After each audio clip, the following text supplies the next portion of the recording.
वंदे मातरम सुजलां सुफलां मलयज शीतलां सस्य श्यामलां मातरम। श्री डॉक्टर BKS संजय जी से कि वो आए। आप सब लोगों को मेरा नमस्कार। मैं वैसे लिख के तो बहुत कुछ लाया था, समय को देखते हुए और जो यहाँ पे विचार व्यक्त किए उससे मुझे में मेरे दिमाग में कुछ बदलाव आया है, तो मैं इसी को यहाँ पे बताऊंगा। पहले हमारे मुख्य वक्ता माननीय गणेश जोशी जी मंत्री जी ने जो कहा कि अंबेडकर ने जी अपने भारत निर्माण में क्या क्या किया, उसका सब लोगों ने आपने सुना और आप सब प्रबुद्ध जन हैं और आप जानते हैं। हमारे मुख्य अतिथि जी ने भी डॉक्टर अंबेडकर के बारे में बहुत कुछ कहा और जो उनका सारांश निकाले दोनों लोगों से तो यही निकलता है कि हम सब लोग यहाँ पे जितने लोग भी बैठे हैं, मैं ये मन से मानता हूं और अंतर मन से आप इसका आकलन करिए कि हम सबको बुलाने में उनका कहीं ना कहीं से थोड़ा बहुत योगदान है। इसको हम किसी ढंग से भी इसका विरोध नहीं कर पाएंगे। एक और बात कही हमारे मुख्य अतिथि जी ने कि अफवाहें चल रही हैं, खास तौर से उन्होंने चुनाव के बारे में कहा कि एक पार्टी ने, कांग्रेस पार्टी ने या विपक्ष के पार्टियों ने कितनी यहाँ पे अफवाहें फैलाई और उसके चुनाव परिणाम में भी बदलाव आया। ये हम सब लोग इसको मानते हैं, इसमें कोई दो राय नहीं। ये मैंने एक कविता लिखी है, वो इसी से संबंधित है। मुझे इस बात का ध्यान भी नहीं था कि ये है, इसको आप सुनिए और पढ़िए और इन सब के लिए इससे उत्तर भी मिल जाए। इसका शीर्षक है सांप का उत्तर। एक बहुआयामी व्यक्तित्व के धनी समाज सुधारक एवं दार्शनिक कवि समाज सुधारक अज्ञेय ने कहा है, सांप तुम सभ्य तो हुए नहीं, नगर में बसना तुम्हें नहीं आया, एक बात पूछूं उत्तर दोगे, तब कैसे सीखा डसना बिस कहां पाया। ये उन्हीं लोगों के लिए है जिन लोगों के लिए आप कह रहे, कविता के माध्यम से उनको मैं एक जवाब दे रहा हूं। सांप तुम सभ्य तो हुए नहीं, नगर में बसना तुम्हें नहीं आया, एक बात पूछूं उत्तर दोगे, तब कैसे सीखा डसना बिस कहां पाया। सांप ने उत्तर दिया, एक दिन प्रातः विचरण के लिए नगर से शहर में गया था। शब्दों पे आप ध्यान दीजिएगा। सांप ने उत्तर दिया, एक दिन प्रातः विचरण के लिए जंगल से शहर में गया था। मैंने छिपकर सुना था, एक शहरवासी धूर्त मानव साधारण वनवासी से सेखी बगा रहा था।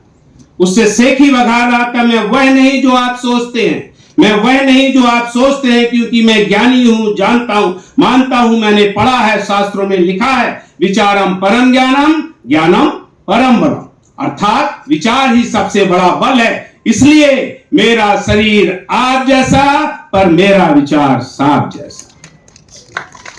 मुझे आशा है आप मेरे उत्तर को समझ गए होंगे और मेरा उद्देश्य क्या है और किन की तरफ इशारा है वो भी समझ गए। इसलिए मेरा शरीर आप जैसा, पर मेरा विचार सांप जैसा। सांप ने यह सुनकर तंज कसा, हे कपटी मानव, अब मैं समझा तू इतना विचित्र क्यों है, तू इतना घृणित क्यों है, क्योंकि तू आस्तीन का सांप लगता है, मुंह में राम बगल में छुरी रखता है,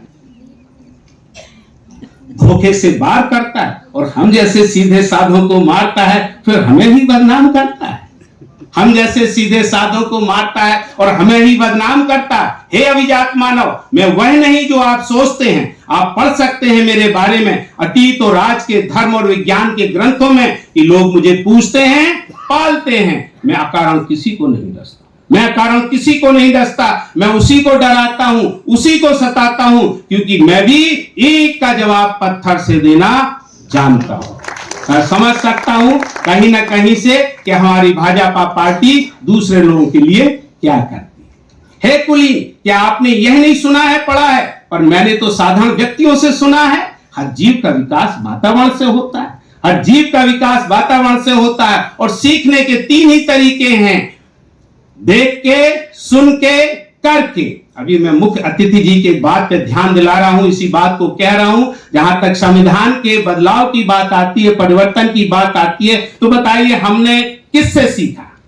तरीके तो यही है, देख के, सुन के, करके, और उसको आगे आप सुने। हे मनीषी, उत्तर सुनोगे तो आप शर्म से पानी पानी हो जाओगे। क्या आपने यह भी नहीं सुना है? यदि नहीं तो कान खोल कर सुनो और गांठ बांध लो।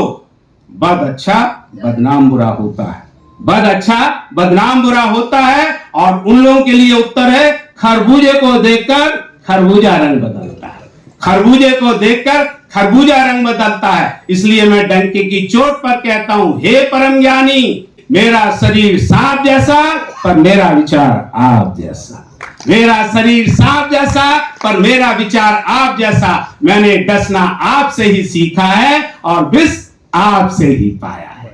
मैं समझता हूं आप लोगों को मेरे कविता के माध्यम से, कुछ विरोधियों को, विपक्षियों को उत्तर जरूर मिला होगा।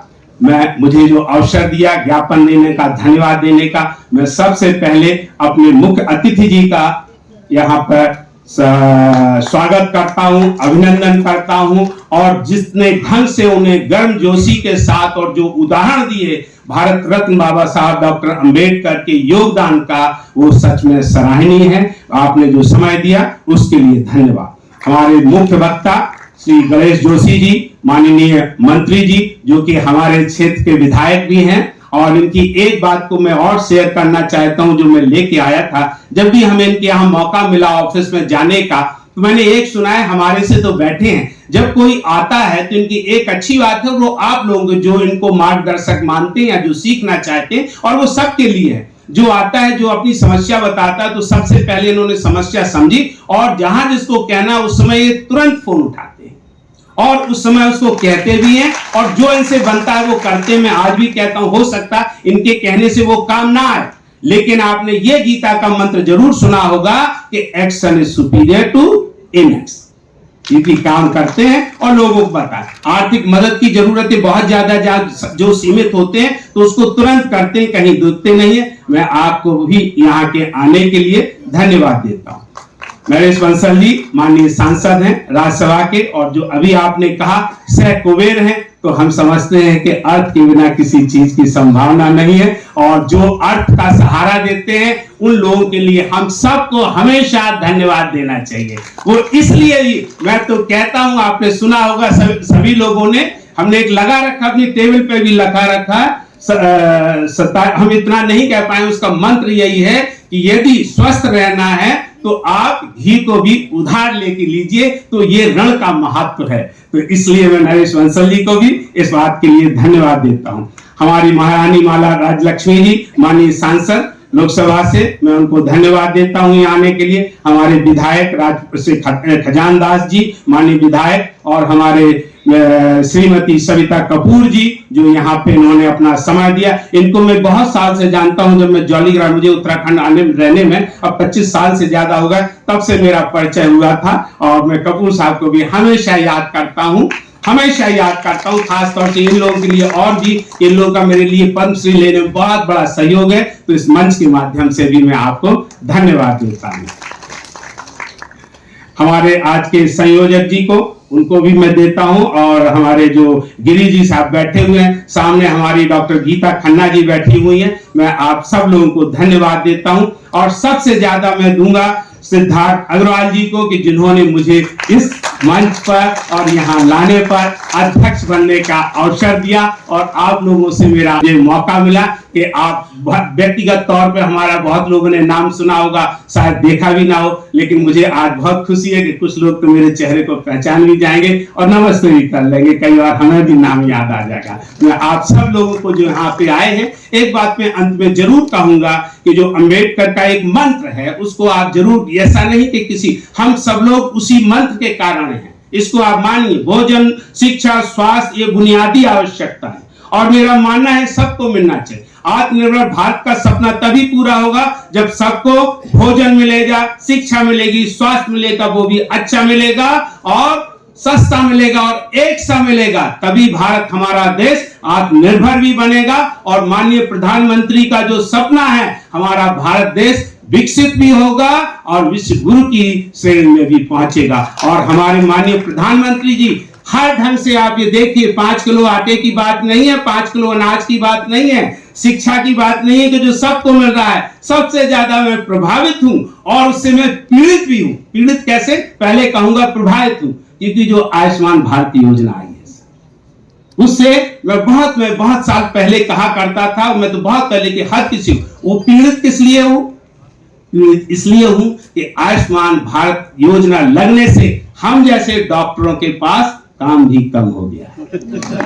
लेकिन खुशी इस बात की है, कम से कम हमारे देश में अब कोई ये नहीं कह सकता है कि हमारा इलाज नहीं होगा। सबसे बड़ी बात मैं किसी को भी कहता हूं, आपको कम से कम दर्द की गोली में और तड़प में नहीं रहना पड़ेगा। इसके लिए मैं इस मंच के माध्यम से भी माननीय प्रधानमंत्री जी को धन्यवाद भी देता हूं, बधाई भी देता हूं और उनको शुभकामनाएं भी देता हूं कि वो स्वस्थ रहें, खुशी रहें और दीर्घायु हो। और अपने अपने ढंग से मैं उनके माध्यम से आप सब लोगों से कहता रहता हूं कि हम सब लोगों को अपने देश का राष्ट्र निर्माण में अपना योगदान देना चाहिए, क्योंकि राष्ट्र निर्माण किसी व्यक्ति विशेष का काम नहीं है सर, किसी व्यक्ति विशेष का नहीं, ये हर आदमी का कर्तव्य है और हर आदमी का दायित्व है कि राष्ट्र निर्माण में अपने अपने ढंग से योगदान दे। और जब हमारा पेट भरा होगा और हमारी बुद्धि होगी और हम सक्षम होंगे तो सच में हम राष्ट्र निर्माण में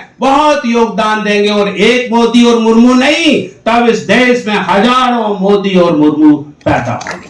धन्यवाद, नमस्कार।